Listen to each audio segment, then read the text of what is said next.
Hello everyone, আমি Subhadip. My pocket ডায়েরির নতুন একটি এপিসোডে আপনাদের সবাইকে স্বাগত।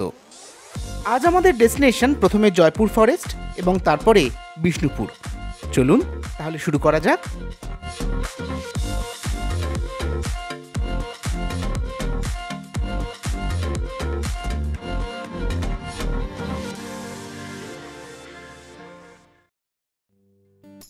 আজ 27শে জুলাই, সময় সকাল 8টা। আমরা সবাই বেরিয়ে পড়েছি জয়পুর ফরেস্টের উদ্দেশ্যে। অনেকের মুখেই শুনেছি জয়পুর ফরেস্টের সৌন্দর্যের কথা। এবার তাই চাক্ষুষ করতেই আমাদের এই প্ল্যান। কলকাতা এয়ারপোর্ট থেকে জয়পুর ফরেস্টের দূরত্ব প্রায় 129 কিলোমিটার। সময় লাগবে আনুমানিক 4 ঘন্টা। এয়ারপোর্ট পেরিয়ে বেলঘড়িয়া এক্সপ্রেসওয়ে হয়ে আমরা আপাতত বালি ব্রিজের ওপরে। ওয়েদার এখন যথেষ্টই রৌদ্রোজ্জ্বল, তবে বেশ কয়েকদিন ধরে বৃষ্টি হওয়াতে গরম সেরকম নেই বললেই চলে। ডানকুনির কাছে এসে লেফট টার্ন নিয়ে ধরে নিলাম টিএন মুখার্জি রোড। বেরোনোর পর থেকে প্রায় 40 মিনিট কেটে গেছে। এবার ছোট্ট একটা টি ব্রেকের দরকার।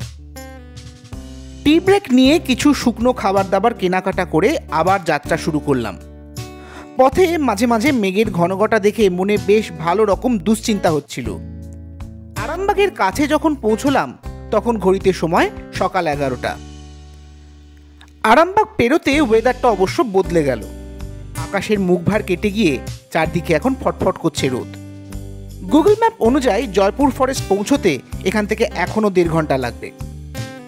ইটকাঠের জঙ্গল পেরিয়ে এখন চারদিকে শুধুই সবুজের সমারোহ। চারদিকের পরিবেশটা বড্ড সুন্দর। অবশেষে বেলা 12:30 নাগাদ আমরা পৌঁছলাম জয়পুর ফরেস্টের সামনে। এখন ঢুকবো বনলতা রিসোর্টে। চলুন তাহলে ভেতরটা একবার এক্সপ্লোর করা যাক। বনলতা রিসোর্টটি বাঁকুড়া জেলার বিষ্ণুপুর শহর থেকে প্রায় 32 কিলোমিটার দূরে জয়পুর ফরেস্টের একেবারে কোল ঘেঁষে স্টেট হাইওয়ে 2 বরাবর গড়ে উঠেছে। কয়েক একর জুড়ে বিস্তৃত এই রিসর্টটিতে রয়েছে নিজস্ব খামার বাড়ি, পশু প্রতিপালনের ব্যবস্থা, সবজির ক্ষেত এবং জলাশয়। সবচেয়ে বড় পাওনা হলো এখানকার প্রাকৃতিক সৌন্দর্য। জয়পুর ফরেস্টের সান্নিধ্যে গড়ে ওঠা এই রিসর্টটিতে আপনি পাবেন সম্পূর্ণ শান্তিপূর্ণ ও প্রকৃতির কোলে থাকার অনুভূতি। এখানে রয়েছে কুঁড়েঘর আকৃতির কটেজ, পুকুর, গাছপালা ঘেরা পরিবেশ, খোলা মাঠ ও গ্রামীণ জীবনের ছোঁয়া। মাঝে মধ্যে চোখে পড়বে গরু, হাঁস, খরগোশ, ঘোড়া ও এমু পাখির ঘোরাফেরা। এখানে রয়েছে standard double room, premium double room এবং ডিলাক্স 4 বেডেড রুম, সঙ্গে কটেজে থাকবার ব্যবস্থা। ঘরগুলিতে রয়েছে টিভি, এসি, প্রয়োজনীয় ফার্নিচার এবং হাউসকিপিংয়ের সুব্যবস্থা। ঘরগুলির ট্যারিফ আপনারা রিসর্টের অফিসিয়াল সাইটে দেখে নিতে পারবেন। প্রয়োজনে বুকিংও করতে পারেন সেখান থেকে।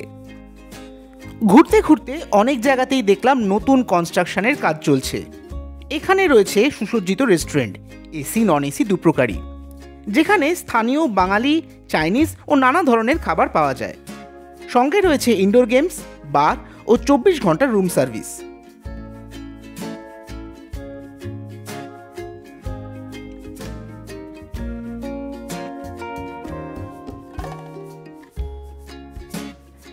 বিস্তর ঘোরাঘুরির পরে আমরা ঢুকে পড়লাম রেস্টুরেন্টে। ভেজ, নন ভেজ সব রকমই অ্যাভেলেবেল এখানে। আমরা নিয়েছিলাম ভেজ থালি, সঙ্গে চিকেন কারি ও মাটন কারি এবং একটি চাউমিন। ভেজ থালিতে ছিল শুক্তো, ভাত, ডাল, আলু পোস্ত, চাটনি ও পায়েস। প্রত্যেকটি রান্নাই ছিল খুব সুন্দর এবং যথেষ্ট রিজনেবল। লাঞ্চ পর্ব মিটিয়ে আবার খানিকটা ঘোরাঘুরি সেরে আমরা এসে পড়েছি পার্কিং এরিয়াতে। পার্কিং এরিয়াটি যথেষ্ট প্রশস্ত হওয়ায় একসঙ্গে অনেক গেস্টকে অ্যাকোমোডেট করতে সক্ষম।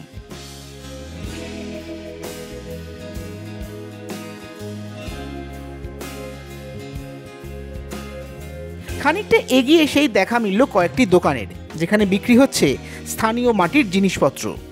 রয়েছে মাটির তৈরি বিভিন্ন সাইজের দেবমূর্তি, ঘোড়া, কাপডিশের সেট ও গয়নাপত্র।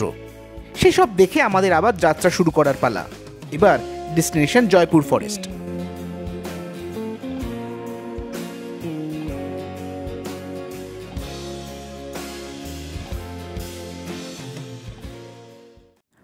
সময় এখন দুপুর 2:30।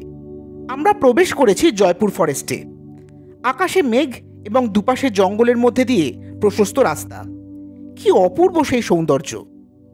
প্রায় 140 বর্গ কিলোমিটার এলাকা জুড়ে বিস্তৃত এই জয়পুর ফরেস্ট। এই ফরেস্টটিতে মূলত শাল, মহুয়া, পলাশ ও নিম গাছেরই আধিক্য। জায়গা বিশেষে গাছপালার ঘনত্ব এতটাই বেশি যে মাটিতে সূর্যের আলো পৌঁছয় না। শোনা যায় এই বনভূমিতে চিতল হরিণ, হাতি, শেয়াল ও নানা রকমের পাখি দেখতে পাওয়া যায়। দীর্ঘ 6 কিলোমিটার পথ পেরোলে জঙ্গলটি পেরোনো যায়। তবে আমরা অবশ্য সোজা সেই রাস্তায় না গিয়ে বাঁদিকে একটা লেফট টার্ন নিয়ে ঢুকে পড়লাম ফরেস্টের মধ্যে। কিছু দূরে গিয়ে দেখা মিলল স্থানীয় মানুষদের ও তাদের ঘরবাড়ির। এক জায়গায় নতুন একটি রিসর্টও তৈরি হচ্ছে দেখলাম। জঙ্গলের বেশ কিছুটা ভেতরে চলে এলে গুগল ম্যাপ আর কাজ করে না। তখন স্থানীয় মানুষরাই দিক নির্দেশের একমাত্র ভরসা।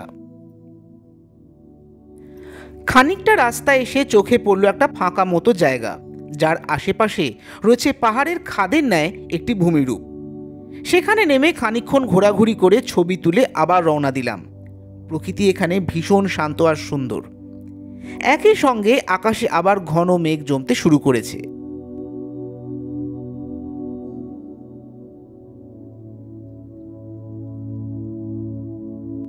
স্থানীয় মানুষদের জিজ্ঞেস করে প্রায় 15-20 মিনিট রাস্তা পেরিয়ে আসবার পর দেখা মিলল বিরসা মুন্ডা হল্টের। এখান থেকে আর কিছুটা গেলেই পাওয়া যাবে দ্বিতীয় বিশ্বযুদ্ধের সময় ব্যবহৃত পিয়ারডোবা এয়ারস্ট্রিপ। অবশেষে এসে পৌঁছেছি সেই পরিত্যক্ত বিমান ঘাঁটিতে। দ্বিতীয় বিশ্বযুদ্ধের সময় ইউএস আর্মি এয়ারফোর্স ভারতের এই জায়গায় একটি গোপন বিমান ঘাঁটি নির্মাণ করে। এখানে নিয়মিত ওঠানামা করত B-29 বিমান, যেগুলি মূলত জাপানকে আক্রমণ করার জন্য ব্যবহৃত হতো এবং ম্যাটারহার্ন মিশনের অংশ ছিল। এখানে ছিল প্রায় 3 কিলোমিটার দীর্ঘ রানওয়ে, হ্যাঙ্গার, ট্যাক্সিওয়ে ও ফুয়েল স্টোরেজ। 1945 সালে যুদ্ধ শেষে মার্কিন বাহিনী এই ঘাঁটি ছেড়ে দেয় এবং তৎকালীন ব্রিটিশ ইন্ডিয়ান গভর্নমেন্টকে হস্তান্তরিত করে। তারপর ধীরে ধীরে অব্যবহৃত ও পরিত্যক্ত হয়ে চলে যায় সাধারণ মানুষের চোখের আড়ালে। স্থানীয়ভাবে এই জায়গাটিকেই এয়ারোড্রোম বলে উল্লেখ করা হয়।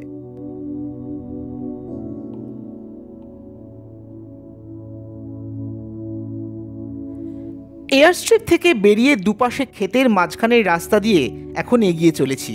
সময় বিকেল প্রায় 4টে। দুপাশটা আশ্চর্য রকমের সুন্দর।